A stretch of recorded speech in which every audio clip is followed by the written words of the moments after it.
Assalamualaikum warahmatullahi wabarakatuh. Hamidan lillah wa musalliyan musalliman ala Rasulillah Sayyidina Muhammad ibn Abdillah wa ala alihi wa sahbihi wa man walah amma ba'du. Para pemirsa, para pengikut dan para pecinta channel YouTube MZT Malang Raya, alhamdulillah pada kesempatan kali ini kami masih melanjutkan tanggapan-tanggapan dari beberapa pertanyaan yang telah masuk pada akun YouTube kami, yang mana pertanyaan ini sebenarnya telah masuk kepada kami pada beberapa waktu yang lalu, bahkan hampir 1 bulan yang lalu. Namun karena ada beberapa hal sehingga mohon maaf kami bisa memberikan jawabannya pada waktu-waktu seperti sekarang ini.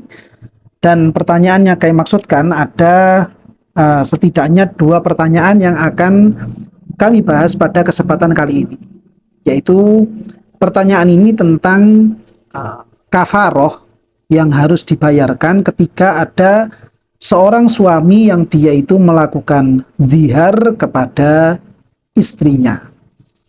Yang mana pertanyaan yang pertama adalah, apakah suami istri wajib puasa 2 bulan berturut-turut atau cuma suami saja yang berpuasa?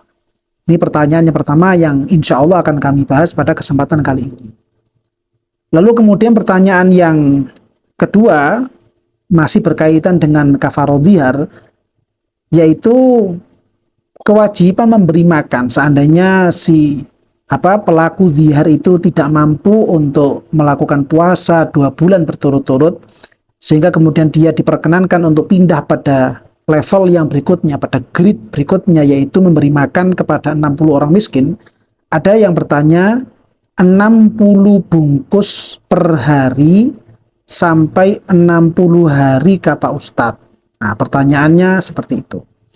Maka pada kesempatan kali ini, untuk memberikan tanggapan pada pertanyaan yang pertama, kami meminta kepada Allah Subhanahu wa Ta'ala agar supaya kami tetap diberikan penjagaan dari Allah di dalam menyampaikan ilmu dan juga tanggapan-tanggapan terhadap jawaban-jawaban yang telah masuk pada akun kami.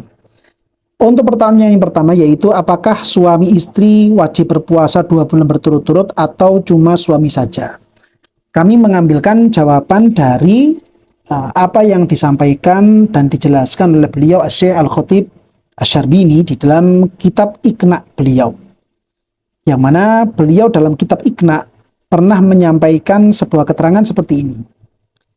Bismillahirrahmanirrahim. Wa idza sara aidan lazimathu al-kaffaratu liqaulihi ta'ala walladzina yuzahiruna min nisaihim thumma ya'uduna lima qalu fatahriru raqabatin min qabli ayyatamassa, yang artinya wa idza sara aidan, dan apabila suami itu telah menjadi atau telah berstatus sebagai suami yang aid,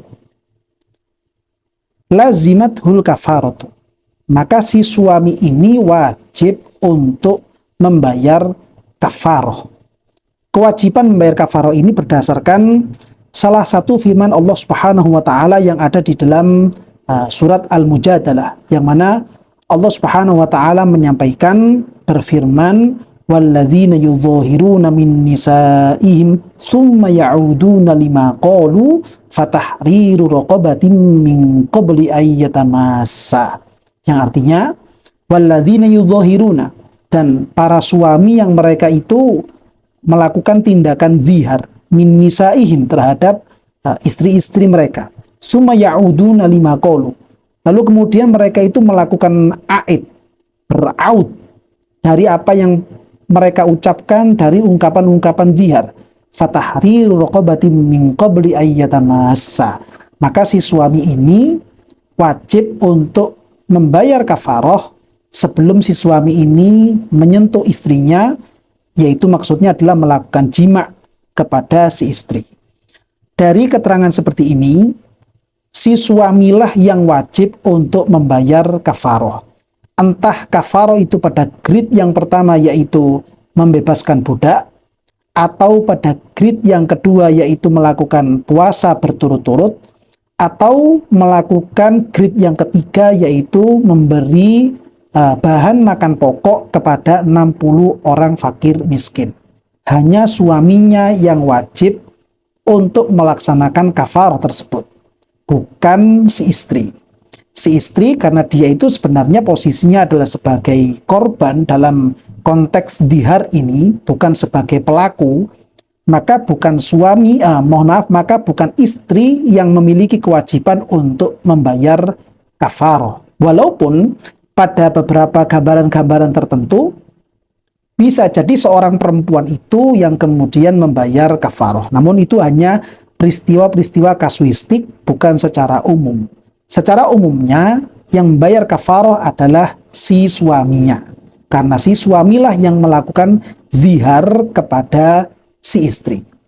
Adapun yang dimaksud dengan status suami yang kemudian menjadi aid, yaitu adalah dalam gambaran ketika si suami itu memunculkan ungkapan zihar kepada istrinya. Artinya dia menyamakan anggota tubuh istri yang ada di sisi lahiriah dengan anggota tubuh perempuan-perempuan mahram kepada si suami. Misalkan si suami itu mengatakan, telinga kamu mirip seperti telinga ibu. Jadi dia menyamakan telinga istrinya dengan telinganya ibunya si suami. Atau misalkan si suami itu bilang kepada istrinya, hidung kamu mirip seperti misalkan hidung saudari saya, misalkan seperti itu. Ini maka kemudian terjadi yang namanya zihar. Lalu status aid itu apa? Yaitu ketika si suami setelah memunculkan ungkapan zihar seperti ini, si suami tidak mengikutinya dengan ungkapan talak. Artinya, ketika si suami itu menyamakan anggota tubuh istrinya dengan anggota tubuh perempuan-perempuan mahram kepada si suami, itu seakan-akan dia itu sedang tidak membiarkan istrinya sebagai istri. Dia seakan-akan memposisikan istrinya berkedudukan sama dengan perempuan-perempuan mahram kepada si suami.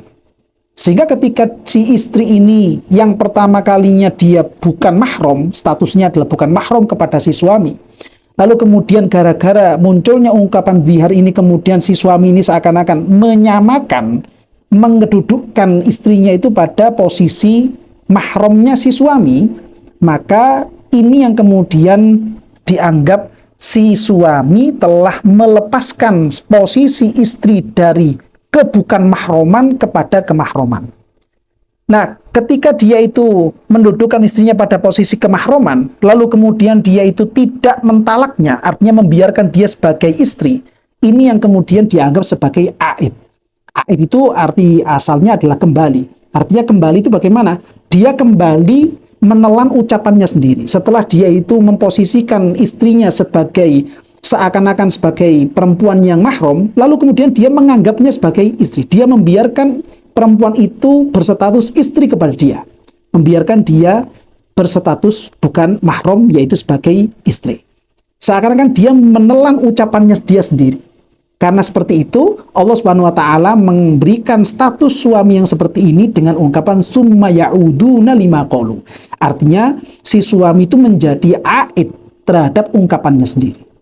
Ketika sudah terjadi zihar, lalu kemudian si suami itu tidak memunculkan talak, tidak segera mentalak istrinya, maka si suami yang seperti ini berada pada status aid. Ketika si suami itu sudah berstatus aid, maka dia wajib untuk membayar kafarah. Dan kafarah ini yang membayar adalah suami. Nah, ini untuk tanggapan pertanyaan yang pertama pada kesempatan kali ini.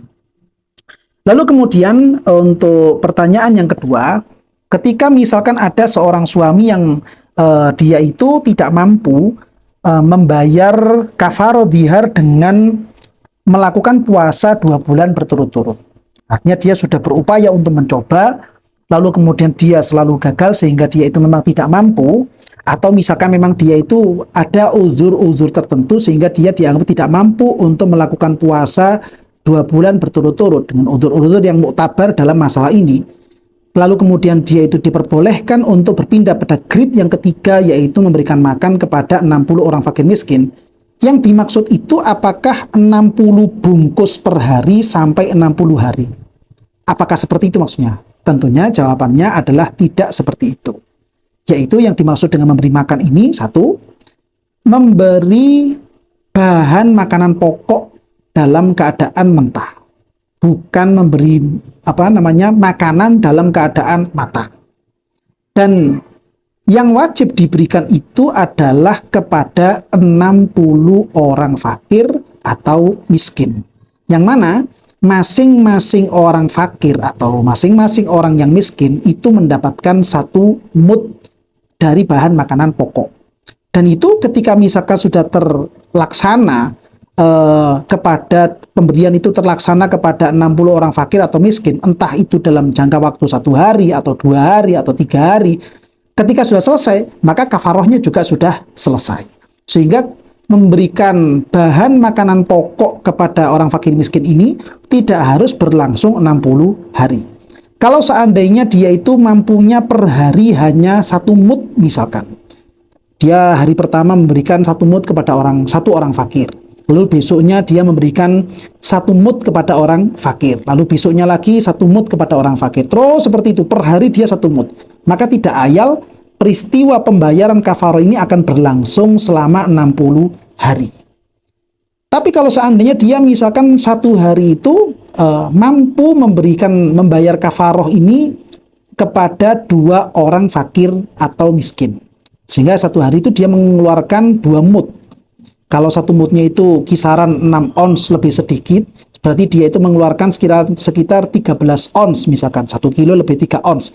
Dibayarkan kepada 2 orang, 1 orang ini 6 ons lebih sedikit, lalu kemudian 1 orang ini 6 ons lebih sedikit.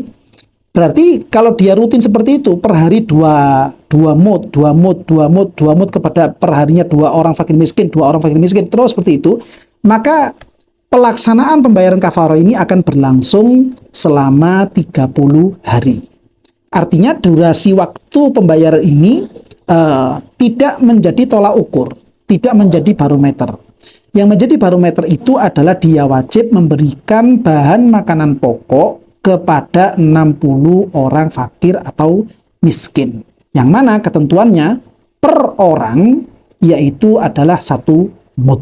Sebagaimana itu diungkapkan juga oleh beliau Syekh Al-Khatib Asy-Syarbini. Beliau menyatakan wa yusrafu lis-sittina al-mazkurina sittina muddan kullu miskinin muddun.